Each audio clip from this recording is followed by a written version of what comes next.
Fans de laine, dans ce tuto-ci, je vais vous présenter le point de demi-toile.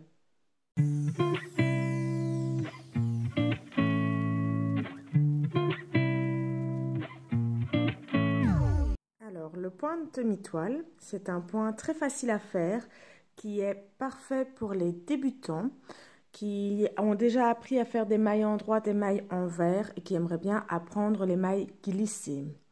C'est un point qui est très rapide à faire parce qu'il se fait que sur 2 mailles et 4 rangs.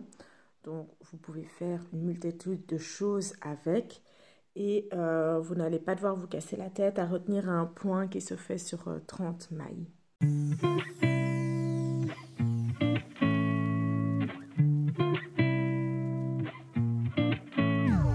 Pour ce qui est des ouvrages que vous pouvez faire avec le point de demi-toile, je dirais que vous pouvez faire quasiment tout. Parce que comme c'est un point qui n'utilise que 2 mailles, vous pourrez assez facilement adapter les diminutions. Dans le cas où vous faites par exemple un petit pull, vous pourrez facilement adapter vos diminutions des emmanchures pour que le point tombe toujours juste.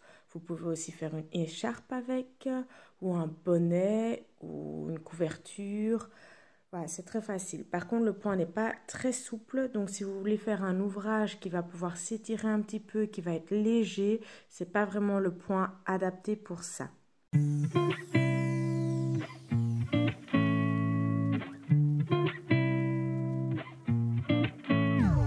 Pour ce qui est de la réalisation du point, donc vous allez monter un nombre de mailles multiple de 2, plus vos mailles lisières. Et puis votre premier rang, vous allez donc tricoter votre maille lisière. Et puis vous tricotez la première maille à l'endroit normalement. Vous venez passer votre fil devant votre ouvrage.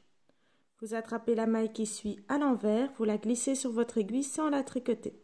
Vous repassez votre fil de l'autre côté de votre ouvrage. Et vous recommencez. Une maille en droit, on passe le fil devant, on glisse la maille qui suit et on repasse le fil derrière. Une maille en droit, on passe le fil devant, on glisse la maille qui suit, on repasse le fil derrière et ainsi de suite jusqu'à ce que tout votre rang soit fait. Donc simplement une maille tricotée à l'endroit, une maille glissée à l'envers. Pour le rang numéro 2, vous allez faire très simple, on va tricoter d'abord notre maille lisière normalement et puis on va tricoter toutes nos autres mailles à l'envers sur tout le rang. Tous les rangs pairs se tricoteront entièrement à l'envers. Donc pour les rangs pairs, il n'y aura pas besoin de réfléchir. On tricotera tout à l'envers. Le troisième rang, on va tricoter notre maille lisière. Puis la première maille, on va passer le fil devant. On va glisser la maille sur l'aiguille. On repasse le fil derrière. Et puis on tricote la maille suivante à l'endroit. Donc une maille glissée à l'envers, une maille à l'endroit. On passe le fil devant, on glisse la maille suivante à l'envers, on repasse le fil derrière, on fait une maille en droit. Et on fait ça sur tout le rang. Une maille glissée à l'envers, une maille en droit. Et enfin, le quatrième rang, on va tricoter notre maille lisière et puis on va tricoter toutes les autres mailles à l'envers entièrement sur tout le rang. Donc, comme je vous l'ai dit là tantôt, tous les rangs pairs, on tricote tout à l'envers. Et vous allez recommencer ces 4 rangs sur tout votre ouvrage. Donc, le premier rang, une maille à l'endroit, une maille glissée à l'envers. Le deuxième rang, tout à l'envers. Le troisième rang, une maille glissée à l'envers, une maille à l'endroit. Et le quatrième rang, toutes les mailles à l'envers.